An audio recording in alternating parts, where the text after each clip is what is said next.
In a blind darkness they enter who follow after the known birth. They as if into a greater darkness who devote themselves to the birth alone. Other verily it is said is that which comes by the birth, other that which comes by the known birth. This is the lore we have received from the wise who reveal that to our understanding. He who knows that as both in one, the birth and the dissolution of birth, by the dissolution crosses beyond death, and by the birth enjoys immortality.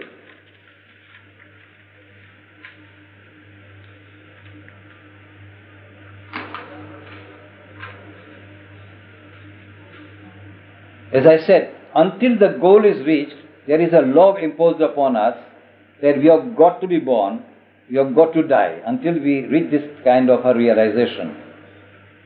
This law is imposed, and imposed by ourselves.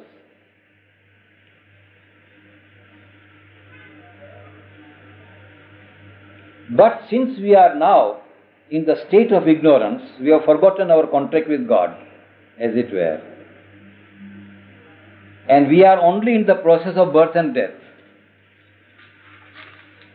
We only see birth and death and nothing else. We don't see the purpose of it and the ultimate goal or anything of the kind. So normally what is happening to us is that we are simply pursuing at present birth. Birth followed by death, followed by birth, followed by death, followed by birth.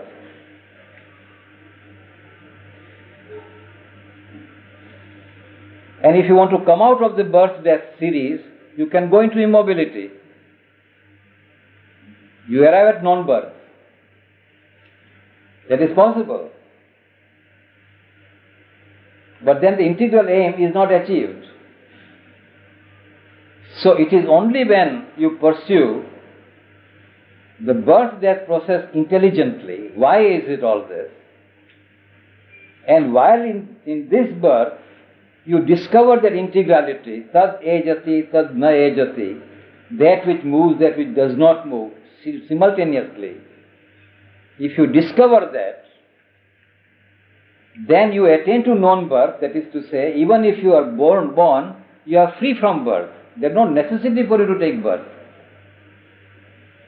You may take birth for the sake of enjoyment, for the sake of uplifting others.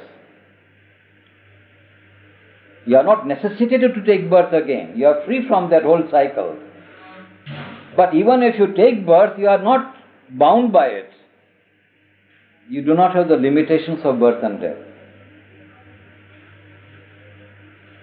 This is the wisdom that is revealed in this Upanishad. You might say this is the tangle of human life and this is the method of disentangling the tangle.